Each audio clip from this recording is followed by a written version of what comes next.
আপনারা ভাবতেছেন যে কেন এমন করতেছি না। এইমাত্র ঘুমে থেকে উঠছি সকালবেলা, উঠে নিয়ে যখন বাংলাদেশ ওপেনিং ব্যাটসম্যান খুব সুন্দর করতেছে, ভালো খেলছে, 114 রানে এখন পরাজিত, যে এখন উইকেট পড়ে নেই।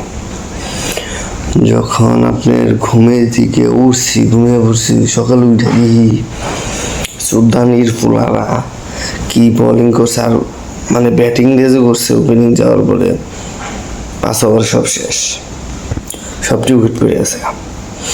তারপরও 196 রান টার্গেট, 97 টার্গেট হয়েছে। তারপর আল্লাহ জানে ওরা কি বল করছে, ধনির ফুল বুঝছে না যেম করিস বলে পড়াইলে এই হুমায়ুন টিম রে বলছিলাম যে আজকে তো অবসর জিতুম, মানুষটা থাকবে, একবার ওয়াশ করে দিতে, বাংলা ওয়াশ করছে। হালার যে কি খেলছে, সকালবেলা উঠে নিয়ে দেখে মাথাটা গরম হয়েছে। মাথাটা পুরোপুরি গরম হয়েছে।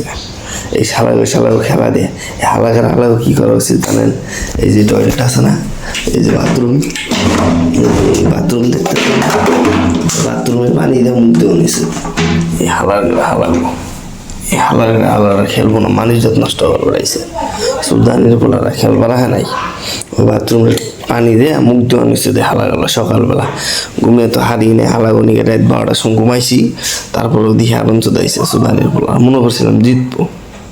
হালাগালা 3 উইকেট ফেলাইছে মোটে, কি কুমার হালার কথা। নারায়ণের পোলা সকালবেলা মুখটাই নষ্ট করে দিছে।